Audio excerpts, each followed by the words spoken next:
Any views or opinions expressed in this podcast are strictly the views or opinions of the presenter. Nothing in here is the view of the firms, corporations, financial entities that anybody represents. Nothing expressed here is a view of any regulator or semi-regulatory agency. All content is intended to be educational. Nothing in this episode construes specific investment advice, and if you do require advice, you should seek an appropriate advisor, be that a financial planner or a tax advisor or possibly a lawyer.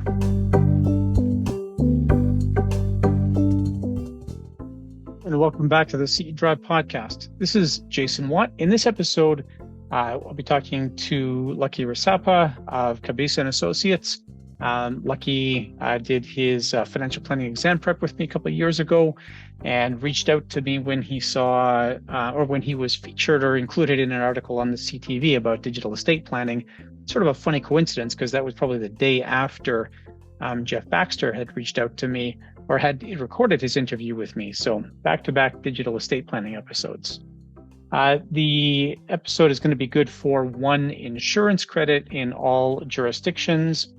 It'll be good for a financial planning credit from FP Canada, a professional development credit from IIROC, an estate planning credit from MFDA, and one IAS credit.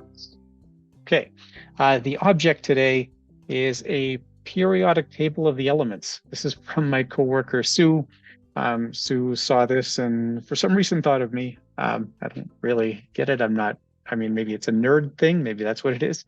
So thanks, Sue. It's very cool. It's like a little permanent Ziploc baggie with a periodic table of the elements on it. So that's very cool. Thanks, Sue. I love it. I just don't know what made you think of me when you saw that, but I thought it was cool. All right.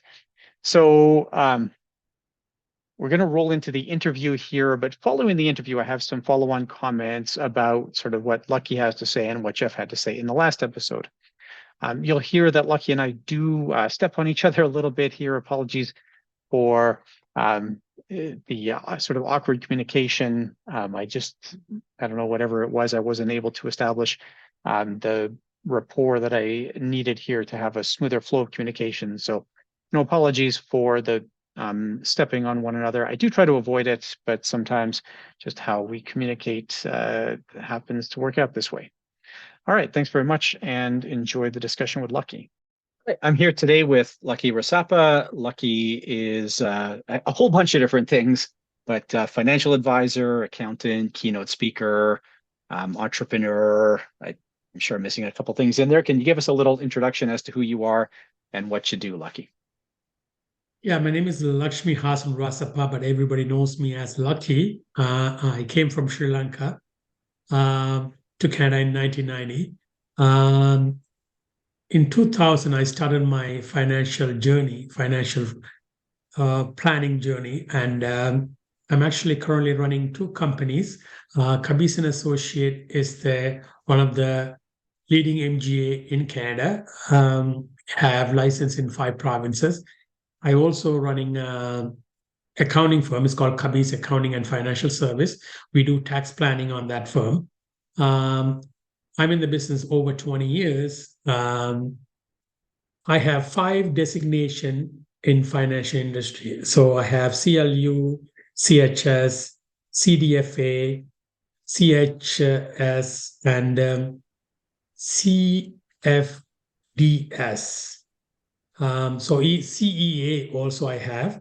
So I have 5 designations. I am also going to get 2 more designations. That's my goal in coming years. And what I do now, I do keynote speaking worldwide.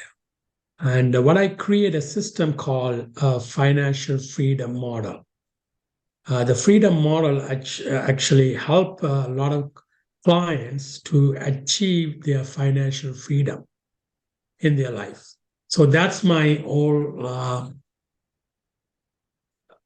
experience and education and my journey that I'm going through. I'm still young. I want to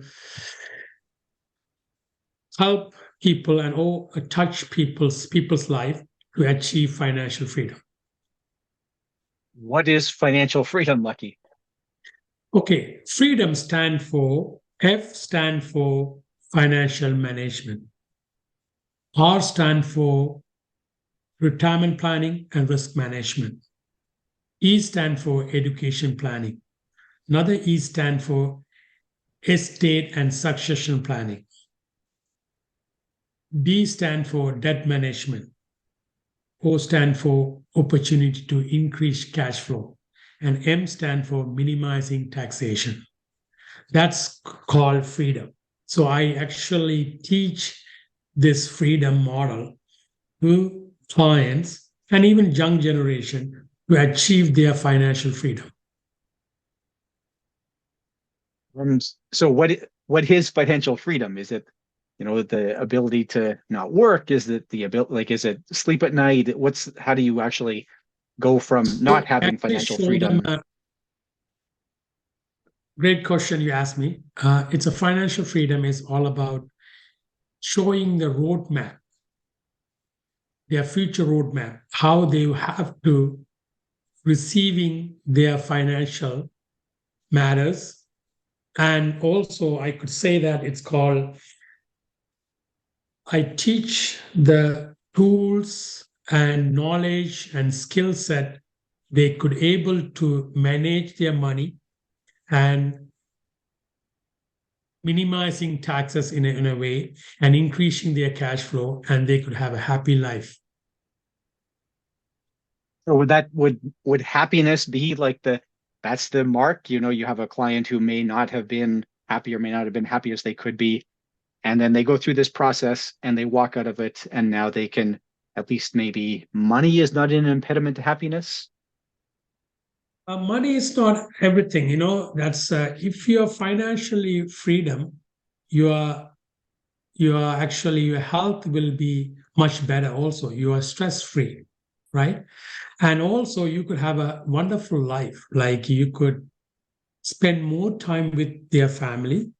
Okay, if they have enough money and healthy lifestyle, they could spend more time with the family. That's my goal, because they have to say, like, life given by God. So life equal to, I say, how you live your life, how you love your life. That's very important to people's life. Now, you talked about financial literacy in here, and this episode hasn't gotten live as of when you and I are recording, but actually, that's not true. It went live 8 minutes ago. But we have an episode that'll have gone live just recently here about financial literacy, or that deals with financial literacy as a topic of research. And it is a sort of a mixed bag. So can you talk about what financial literacy means and maybe how you train people or help people understand financial literacy? Great question you asked me. Financial literacy, in my opinion, is able to make informed decision about financial matter.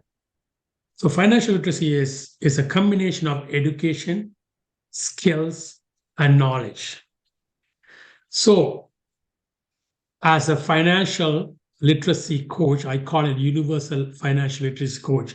I'm able to provide education, skills, and knowledge to clients to achieve their financial freedom. That's I call it financial literacy. So what would be an example of something that you would impart on somebody where their financial life is better as a result? Biggest hurdle that people go through, taxation.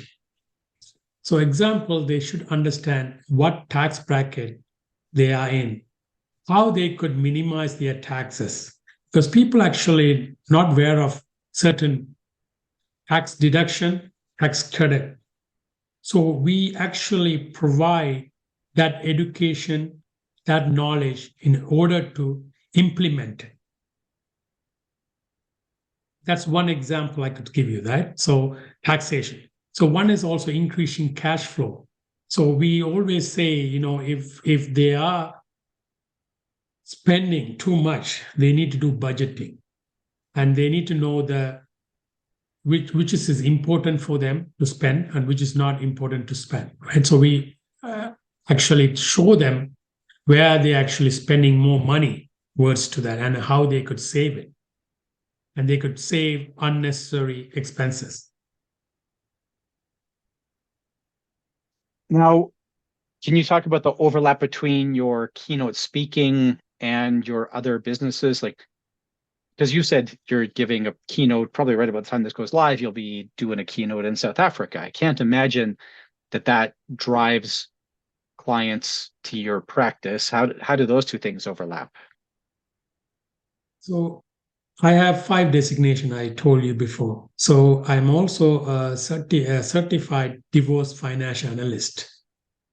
So nowadays, after pandemic, if you see a lot of divorce happening, so I talk about a financial aspect of divorce, how impact their life, right?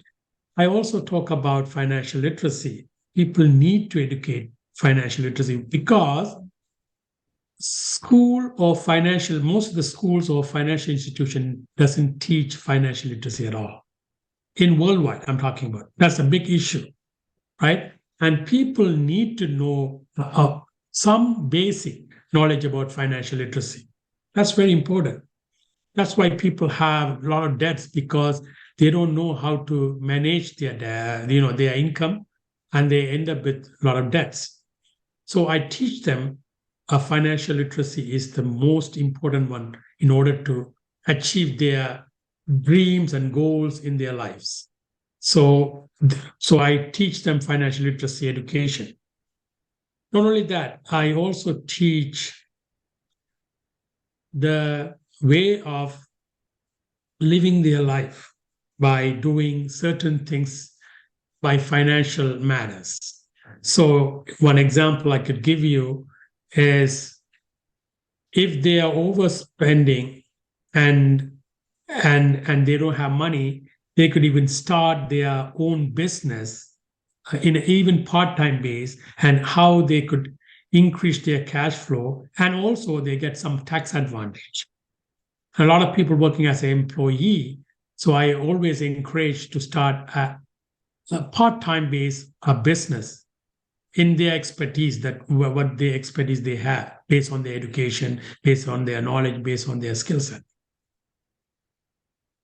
Now, can you talk about your ideal client? So let's talk about your financial advice client. So who's your sort of ideal client in your financial advisory practice? I have financial planning clients. Also, I have the keynote speaker clients. They become my client too. Both are my clients nowadays because they want to get financial roadmap, I call it. Okay, because nowadays it's if you see it, the inflation is high, the interest rate is high, and even the taxes is pretty high, because if you see the marginal tax rate, they still remain same, and and even that personal amount is not increased as inflation, right? So that's why I want to point out. Even the new budget came yesterday, it doesn't show as much tax break, right? So I show them certain things, they are able to get some advantage of it. That's my duty, to teach them and educate them in a way they could overcome from this hurdle. And as far as your keynotes, I assume you go talk to groups. What kind of groups would you be talking to here? Mostly is newly graduated university student, millennials. Okay, I did something in Singapore. Newly graduate students, they want to know about financial literacy because they are actually in different industries, and they don't have enough knowledge about financial literacy. So university students are seniors, retirees. They want to know how estate planning works, right? Part of my freedom model, estate and succession planning, even business owners, I talk about succession planning on that. Even people who want to start their own business, they're struggling. They don't know where to get help. So I teach them how to start their business and how they could take advantage of taxation, right? And how they could, business planning and all these things, and how when they're retiring or when they pass on their business, how they could do certain things to minimize their taxes, right? I teach them in a different, so retirees, young generations, and even mid-income people, they're struggling.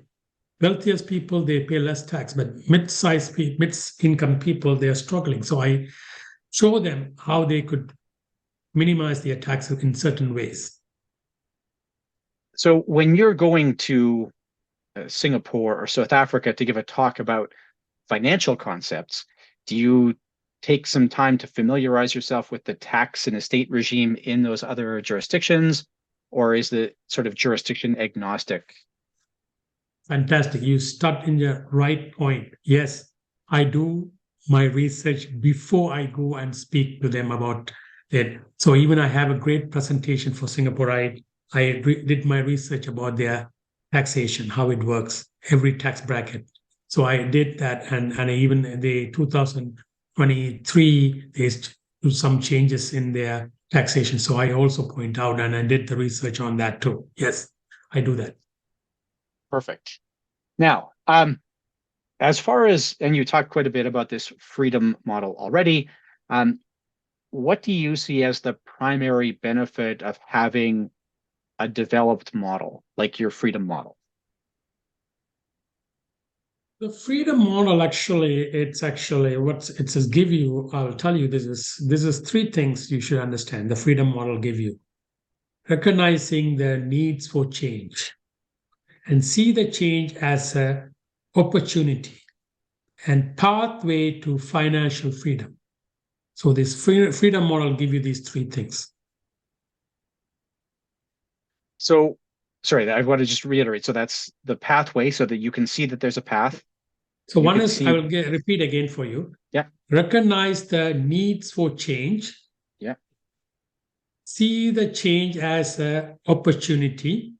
I see. Yeah. And the path to financial freedom. Okay, perfect. Thanks.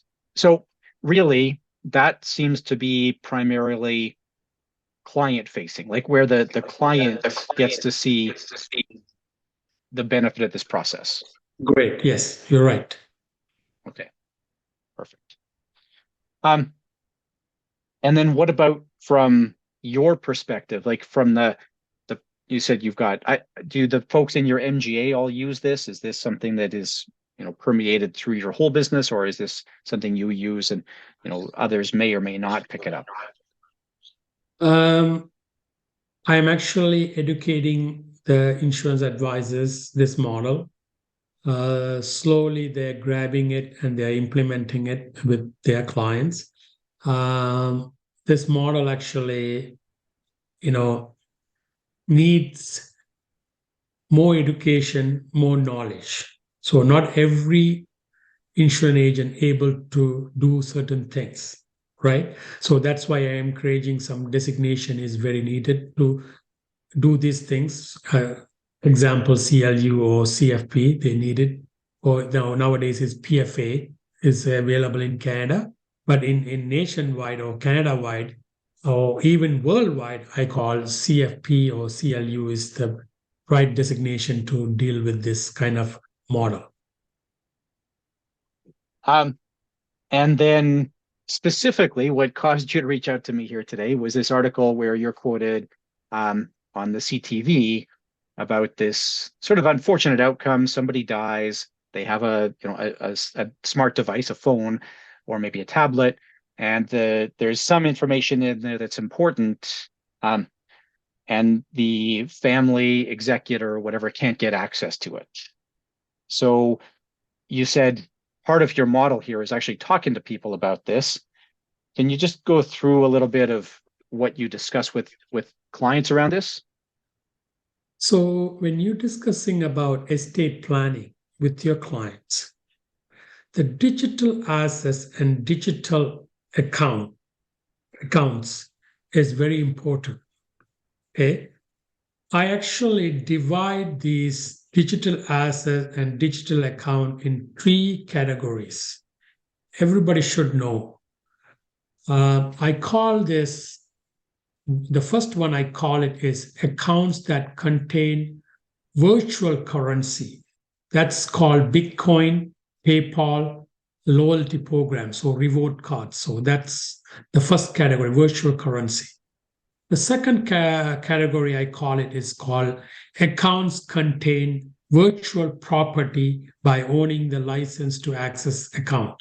That's will be the example will be Kobo, iTunes, or Kindle accounts.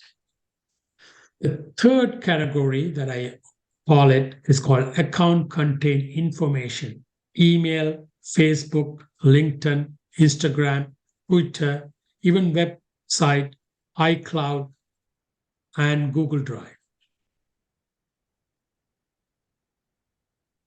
Okay. And is it simply a matter of you give those examples and then people say, oh, right, so I have, 7 things that fit into the first category and 3 things in the second and 10 things in the third? Like, is that kind of it? People will spit back and say, oh, now that I understand the categories, I can think about what I have. Yes, why I categorize it by these 3. Then I provide, and I also tell them the problem, actually, what they're going to face it in the estate planning if they don't have a plan in place or they're not even discussed with the executor. And then I give them the solution in the next phase. But first I tell them the problem, because nowadays, people have a lot of digital assets. I'll tell you the statistics in cryptocurrency, and I read some article, almost $8 billion sitting in cryptocurrency. People not even claim the money, and people are passed away. A lot of money. And people are not even including that in estate planning, right? They don't even know that, because that's part of the estate planning. And especially the financial advisor also have to get this information and involve or bring this into the estate planning. So is the issue simply that it's not mentioned in the will, that the executor has no awareness of it, or is there more to it than, this missing $8 billion? What else has to happen there? So they have to, you're right, they have to include in will. There's a clause in it. You could include in will, or they could have, if it's a cryptocurrency, there's 2 key involved in cryptocurrency. Okay, one is called private, the other one is called public. So the public key allow people to send funds, but required to private key to be access to the fund. So private key is an extremely long number that is often stored to protect flash drives. So you have to understand, if you're talking about cryptocurrency or Bitcoin or something, if you say that, so there's 2 keys. So you need to protect that key. So you need to have, in a safe place, you have this password or key, or you need to discuss with your executor and provide this information to them. Otherwise, if you are not plan ahead, and you might end up losing that money. So, and as I understand it, there's sort of 2 ways, and we had Mike Alguire on back in season 3 talking about this, but I can have my own wallet where I manage the wallet myself, or I could be using a third-party wallet, something like Coinbase or CoinSquare. Do you have a preference there? My opinion, you could have both, long as you actually protect your password or key, whatever you call it, and long as you have that, you're able to do. So long as you plan ahead what you're going to do with. So long as you plan ahead and discuss with the right executor. I mean, not every executor is familiar with digital currency or digital assets. So you need to choose the right executor. Now, so it sounds like you're solution agnostic. Like you say, really, the solution here is the executor knows, and I assume then the executor has a way to access it. Is that The fair, or do you solution have? is, Yeah. the solution is there is a document they could create, the login and password. Older client, they prefer that. Okay. Then also you have LastPass or one password. That's digital one. You could even use that, right? But most of the seniors, I travel other part of the world, they are still struggling using this LastPass and one password, right? And they want something. They said it's going to be cloud based. I don't want to use it or something, and I don't want to. So I want to have it in paper. The old generation, they wants to have it in a document. So we have a fillable PDF format. Actually, we have it in CanadianEstatePlanning.com. If you visit that, that's my own website. You could have this documents. You could buy that. So you would print off the PDF and then write it out by hand? Right. Or you could even type in. It's a fillable version. Okay. So, my concern here then is if you had somebody who accessed your computer or found the piece of paper, like how much risk is there with that, Lucky? It is a risk. It's not, that's why I said you need to have in a safe environment, right, until you die, right?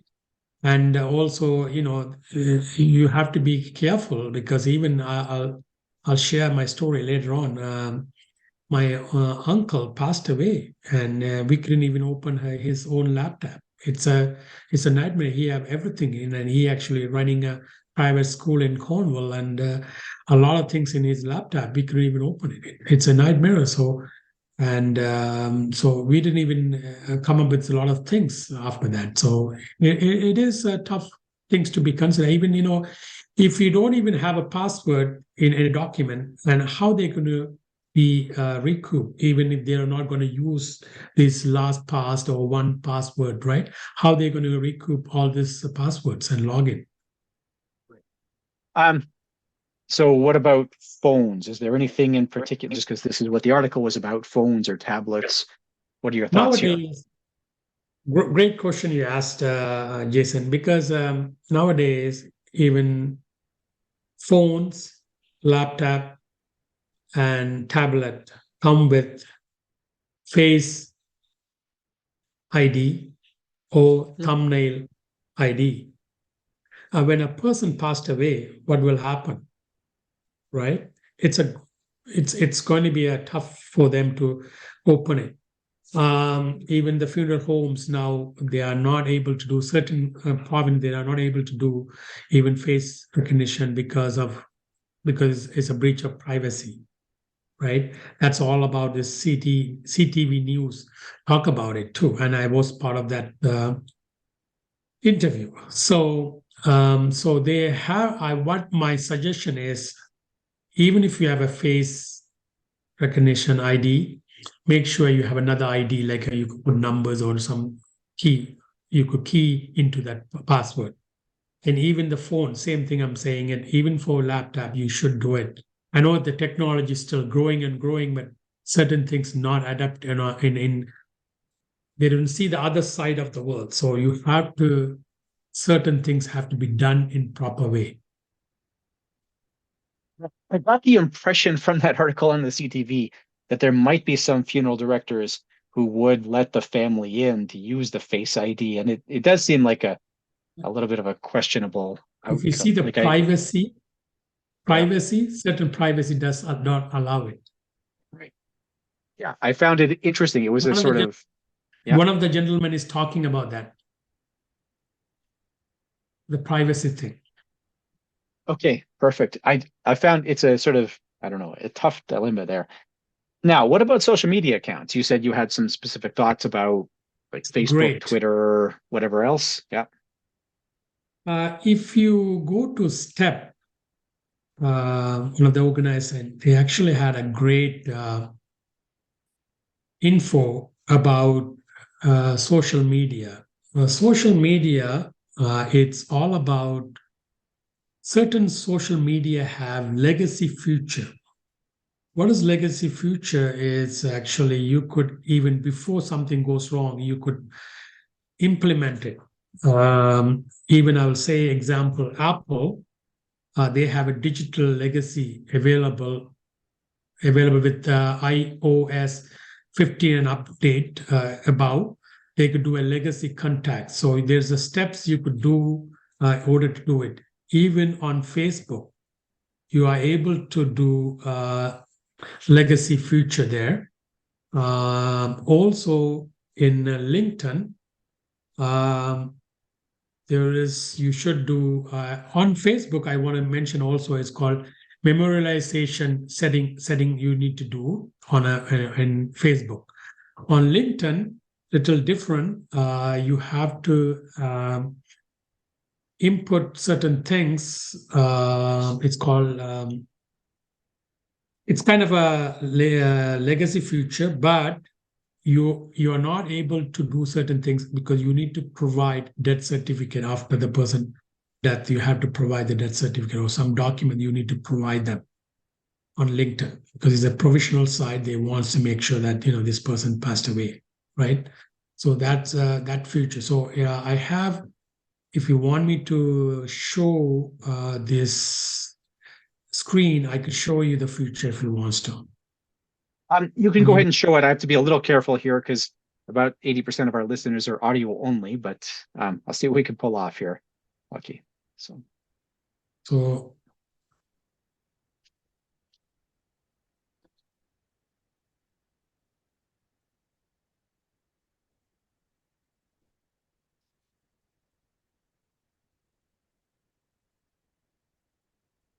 the Facebook account allow users to add legacy contacts, right?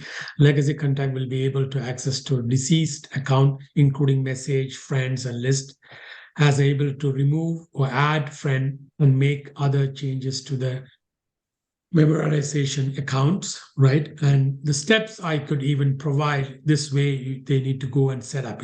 First step is go to the profile setting and select memorialization setting and then choose legacy contact or delete the account after death if you want to. So that's one way. The other way, I would just say, Lucky, I've done that for Facebook and it was pretty easy for Facebook. As long as you sort of knew what you were looking for, I found it very intuitive on Facebook. All right. It's very good. Yes, you're right. Yeah. Absolutely. But a lot of people doesn't know where of it. Set up, right? Even the Google, right? And people are using, even Android phone, all the Google Drive goes to all the pictures. And you have to understand the digital assets and digital account have two compartments. One is, one is sentimental. And the other one I also call them as memory. They have two digital accounts. I will consider this as like a memorial means sentimental and also monetary. Monetary is money involved. Sentimental is like the pictures, videos that you could remember old times, right? That's very important to people to be recognize that, right? That's why I always tell them people need to have these digital assets in a proper way.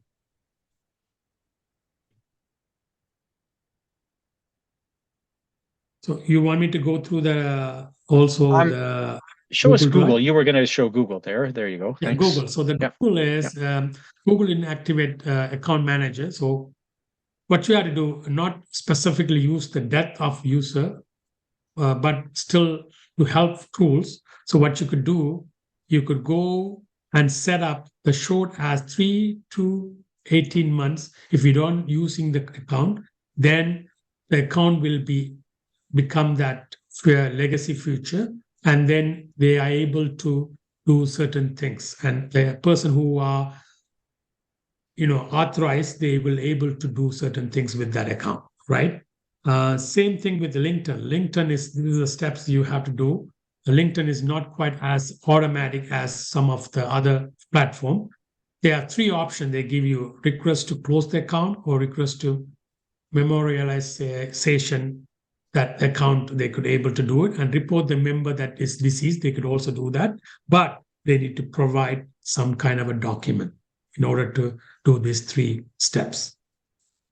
This makes sense. LinkedIn is kind of a business asset. So yeah.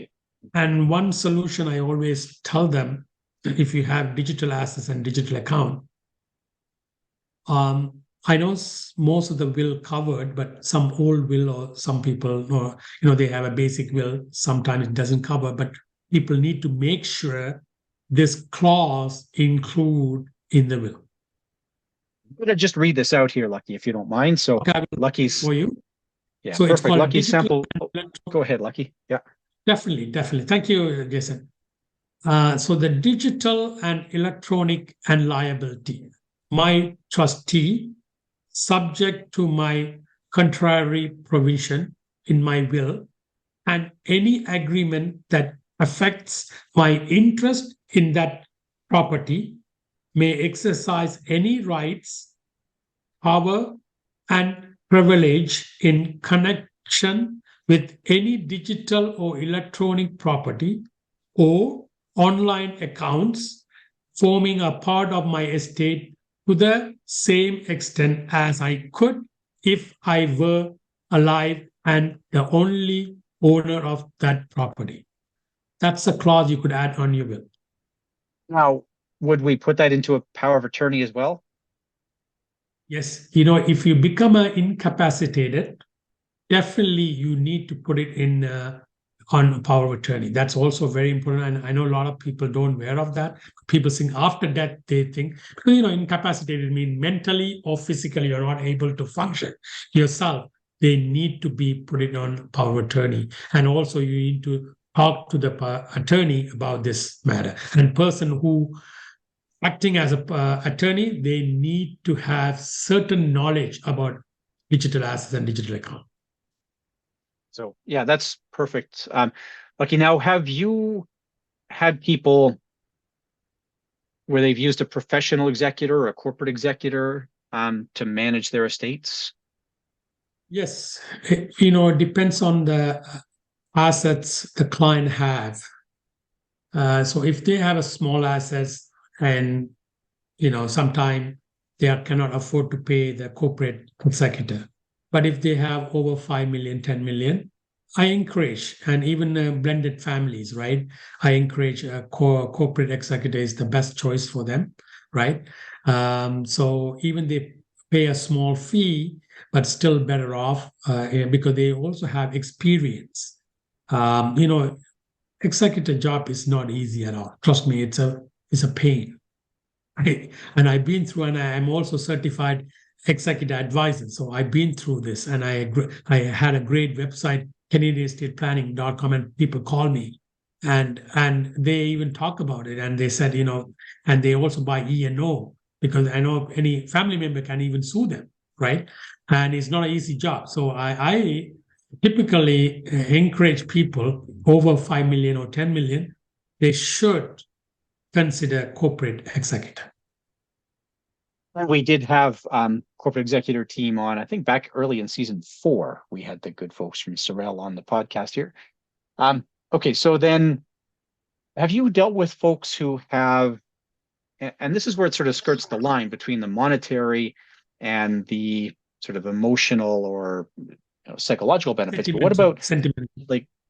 Sentimental. Sorry. What about influencer type of, like, have had people with successful Twitch or monetized YouTube or that kind of thing, Lucky?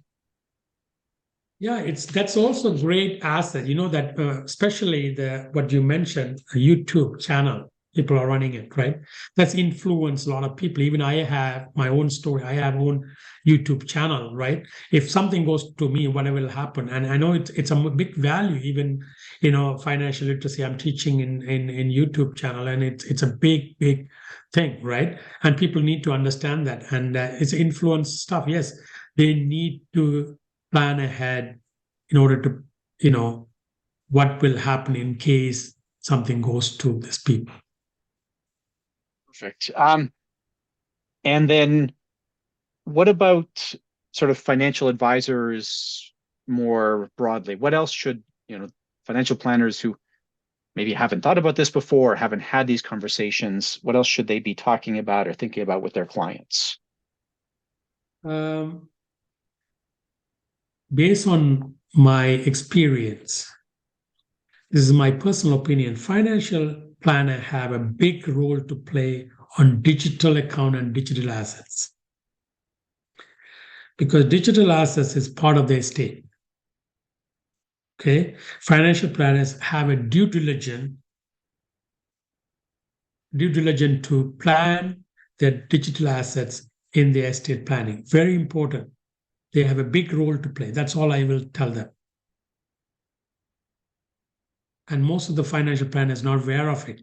And they need to actually do some research or get some education about digital assets, and they have to talk to their client about digital assets and digital accounts. I do agree. This is where, you'll be the second consecutive discussion we've had with somebody about managing digital assets on the podcast here, because I agree that it's something that advisors need to bring to the table. I think by and large, it's otherwise something that'll get overlooked in wills and estates. So yeah, I agree with that, Lucky. Now, what about misconceptions? What do you hear as far as misconceptions about digital assets? Misconception, people think they don't even care about. People think it's not important. Digital assets is not important. That's what they think. And even myself, when I lost my phone, that's the time I realized I have so many pictures, sentimental pictures, right? Trust me. Man, this is actually my children or my grandchildren able to see my old memories, right? Even I could bring my own story. My mom passed away back in Sri Lanka, and I had my funeral ceremonies videos, and my children can see, my grandchildren in the future, grandchildren also able to see. If I lost it, what will happen? So people don't see the importance. So I will encourage every individual, people who are using digital assets or digital account, they should put most important things to consider on their estate planning, bring this digital assets and digital account here as a planning aspect of it. And I agree with that. I think that people will overlook a lot of this. Again, same thing, that if the advisor doesn't bring it to the table, it often will get overlooked. Now, you mentioned a couple stories already. Do you have any other stories you want to share about client experiences or outcomes here? One of my older client passed away way back, probably 2 years back, and this gentleman have some crypto. That's time is starting cryptocurrency, much famous, and he have some money, plus he have some some other loyalty card because he travel a lot, so he collect a lot of loyalty rewards cards and everything, a lot of points and everything. End of the day, the wife is very old. She doesn't know what to expect, and he didn't even plan. I know he's old, but still he didn't think he's going to die. So he lost a lot of money when I talking to them. Even the cryptocurrency was putting a lot of money. I know if the value now maybe a high amount, I don't want to mention anything as amount, but it's a big, huge amount that they lost. So I will always encouraging people to be plan ahead, because if you don't plan, anything will happen any day. So you need to plan ahead. So even young people, I tell them. So yeah, this fellow died and had made no allowances. So essentially his wallet dies with him. That's kind of how it works. Yes. So because he's a very conservative person, he doesn't show any privacy. Even his laptop, somehow they open it, but he didn't even share with any family members, right? And even in phone, right? Phone also, some people doesn't even show their passwords, right? And sometimes it's difficult to open it too, right? So yeah, they took 3 to 6 months back and forth, and they couldn't do certain things. And I think I know, in fact, they lost a lot of money on this digital assets. That's tough. Now, have you had success stories? Have you seen where somebody has died or lost capacity where you've been able to put the right tools in place? Last 4.5 years, I am actually talking about this digital assets. So right now, I'm showing the roadmap to people how they could implement this. And recently, one of my good client died in last August, got diagnosed by cancer, 4th-stage cancer. Then he passed away.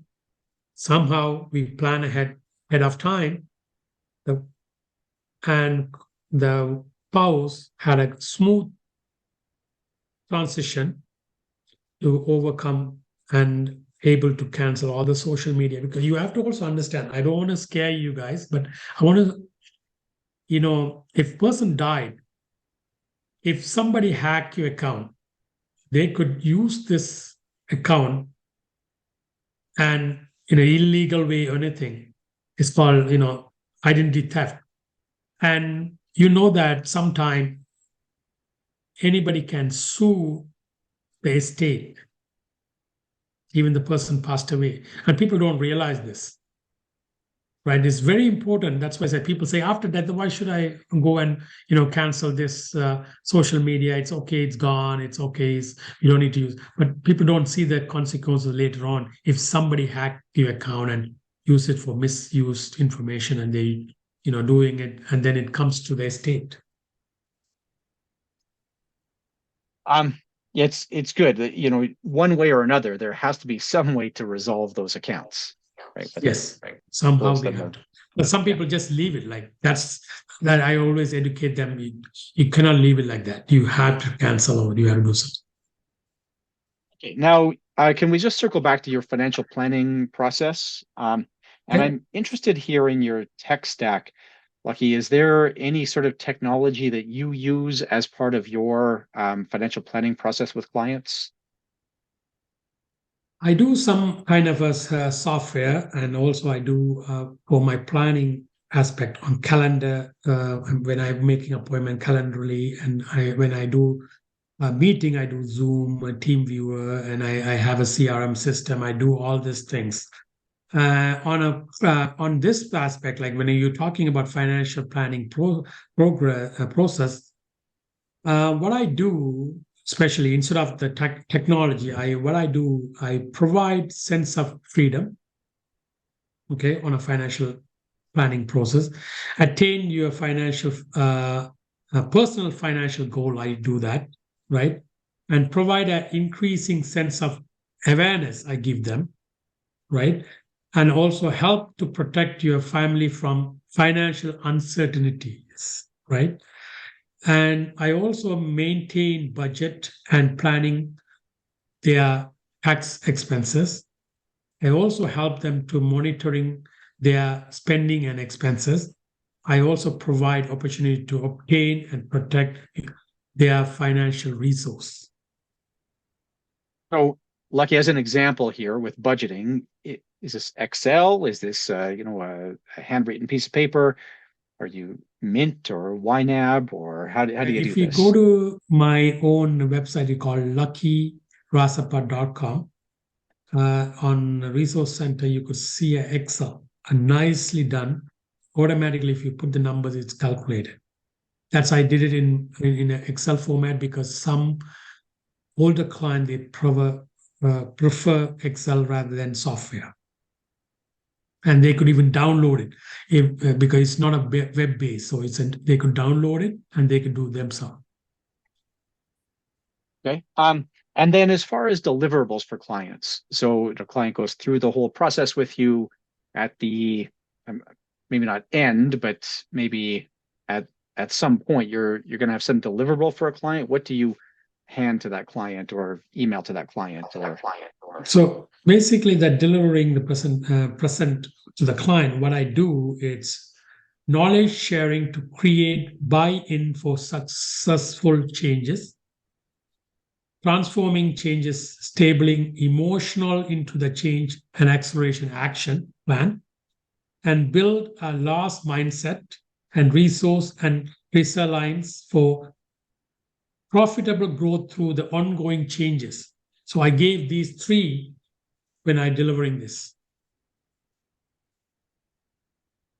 Meet the three again, Lucky. Okay. One, I can read it for you. Yep. Knowledge sharing to create buy-in for successful changes. Yep. The second one is transforming change, stalling emotional into change, accelerating actions.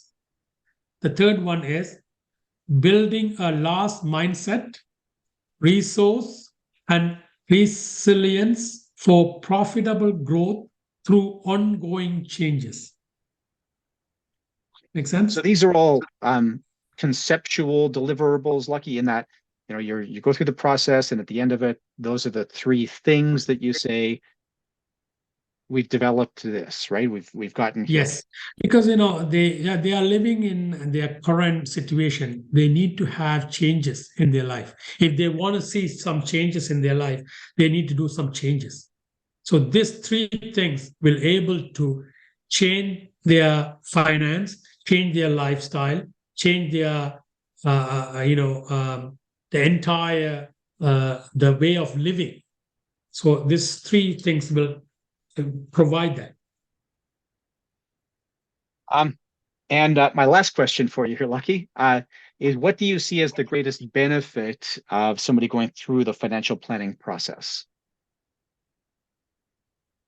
Financial planning, I consider it's a roadmap. The roadmap means where you are heading in your life. So it's like a roller coaster. You will have a good time. You will also have a bad time. You might have, you might get sick. You might get disabled. You might die. Even, you get layoff. Certain things can be happen, right? And even family members can, any emergency can happen. So you need to know your roadmap, where you are heading towards, in case something even goes wrong, how this roadmap can help you, right?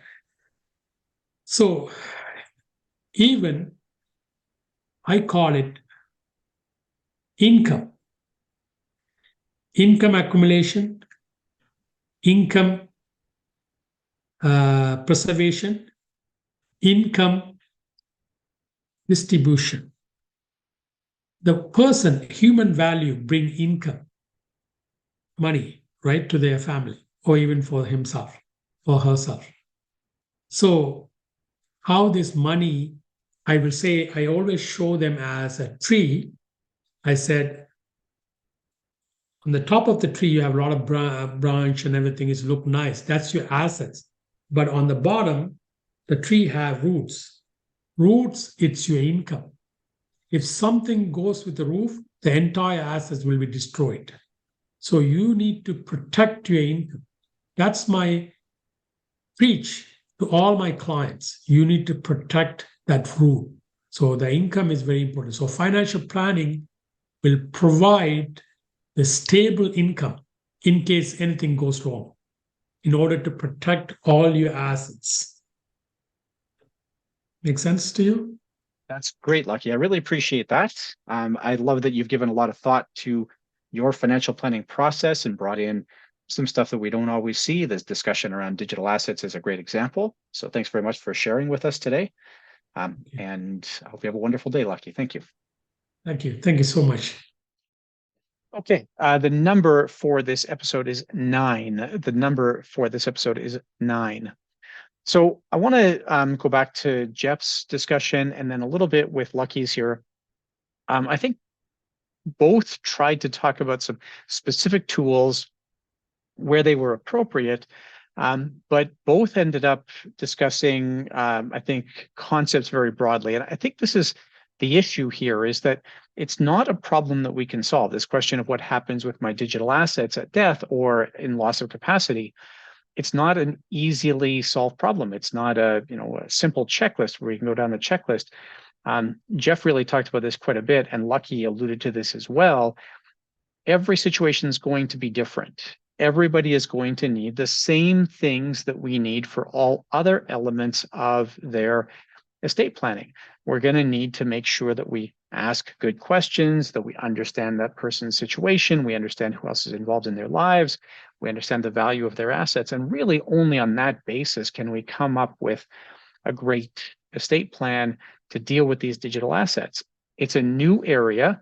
The law is evolving, as Jeff talked about when he was on, and practice is evolving. And that's something Lucky talked about with this question around funeral directors and sort of privacy and what happens as far as allowing family to access their loved ones so that they can maybe use biometrics, which, by the way, I actually spoke to Jeff about recently. And as I understand it, a lot of device makers now are making their devices so that they won't be able to access somebody who's deceased. They won't be able to use like the face print of a deceased person. So interesting development there. So we have sort of the law developing, we have practice developing, we have the technology developing. All of these things make this fairly complicated. Again, though, it comes down to just good financial planning. And that means being aware of the assets here, and like everything else, then it's good to have a checklist. Lucky talked about using a checklist, or good to use a professional team. And I would suggest that there are going to be cases where something like Jeff's TechSmart service would be the appropriate solution here. So you have a client who has maybe a fairly robust digital footprint, or maybe a digital footprint that they themselves don't really understand. I think sending them to Jeff in a case like that is going to be a requirement. And I'm not sure who else is out there sort of competing with Jeff in that space. I suspect there are some cropping up here and there. Certainly, if you know of anybody, reach out to me. I'd love to know about them. Okay, I hope you'll join me again in 2 weeks' time. In 2 weeks, I'll have a discussion with Evan Morgan. Evan has a really neat individual health insurance comparison tool that should help a lot of us really become better at placing individual health insurance. Really great offering, and I look forward to that episode going live. Thank you very much, and enjoy your continued studies. Supporting a little bit of extra content, I can see that the episode's not going to get us to an hour, and we need to get to an hour or very close to it anyways to be able to get our CE credits. So I just want to add a little bit extra here in terms of how I think the financial planner can get better at this, better prepared for this. I mean, obviously, the best way to do this is to experience it, to live through it, but we're not going to take that very extreme step. But start by looking at your own digital profile. So think about everything from your banking and investment passwords and logins and so forth. How would those be managed in the event of your premature death or loss of capacity? What about your work email and your personal email? What about everything associated with your volunteer and board commitments? What about your social media? So do what Lucky said in his discussion. Go on Facebook and set up the legacy account on Facebook. Go into your Gmail account or whatever email you use in your private life and make sure that that's all set up. For your work email, talk to your technology team. Ask them, what happens if I die? We heard this back in season 2 with Aaron. Aaron did a great job of talking about things like writing your next check in the case of a business owner who dies prematurely. Well, same kind of thing here. Who's going to continue to check email? Who's going to make sure that the business social media accounts are all managed? So for business owners, there's this additional layer of complexity. What other assets do you have digitally? Do you have, like you talked about, air miles or Aeroplan or that kind of thing, rewards points? What happens there? How does somebody access those? And keep in mind, the terms and conditions here are normally pretty restrictive, where there's not supposed to be another person who is able to access that with your username and password. So watch that a little bit. What about a password manager? Have you tried various password managers? There's a bunch of good password managers out there. I don't want to name the one that I use just because I think it might expose me to some hacking or vulnerabilities. And I think this might have happened already. I had a weird sort of experience with a digital tool that I talked about myself using personally just a few weeks ago. So I'm going to try to be a little more cautious about that. Just go through the whole thing. Say, what would happen with my own stuff? And, just thinking about it for your own assets, making a list, coming up with handling for it, it'll make you sort of a pioneer. There's not that many financial planners who are thinking about this stuff yet. So give it a go. Look at how it would work in your case. That will be helpful for informing your clients. And again, knowing when it's appropriate to send them off to somebody like Jeff to employ his services. I hope that's helpful. Thanks very much. Hi, if you're listening to this episode and you're not already signed up for CE credits, this is a very easy thing to do. Just navigate over to businesscareercollege.com and you're going to sign up here for CE. Just subscribe. Currently, the pricing is $200 a year. We may be introducing monthly pricing at some point, but as of today, we have a cost of $200 a year. And once you're signed up, then you can just go and listen to every episode within your subscriptions. So you'll use once you're logged in, you'll use my subscriptions here, and you'll just go to the latest episode, which you'll scroll down to very near the bottom for. It doesn't matter which episode, you just scroll down and you find the one. So as of the time I'm recording this, the most recent episode is season 4, episode 27. I can just start it right from here. I can do the quiz here. Once I'm done the quiz, then I can get my continuing education certificate. Very straightforward. So I would just launch the course here and I can watch the episode from here. Now, if you happen to be already listening to it on YouTube or whatever the case is, you can just navigate right into the quiz. You start your quiz and you're just going to go through the whole thing. And then at the end of it, you'll be able to see your certifications. So we're going to bring up designing small group products. We bring this up and we click on wall certificate, and that's going to give me the CE certificate I need in order to maintain status wherever I happen to need CE credits. So I really do encourage, I know that out of our regular listeners, about 40% of you are listening to the episode for CE credits. That's about 60% who are listening out of general interest or whatever it is. And I really think this is an easy way to get your CE credits, $200 a year, pretty reasonable price. And as you can see from the certificate here, and as you hear me discuss at the beginning of the episode, we have a broad range of approvals for all of our courses. I'd like to thank Joe Tong. Joseph is our editor, both for video and audio content. And Joe does a lot of good work to make sure that these episodes look and sound good, despite my better efforts. I'd like to thank Maria Nguyen. Maria makes sure that the episodes all get approved for CE credits. Veronica Thibert does the quality assurance through that process.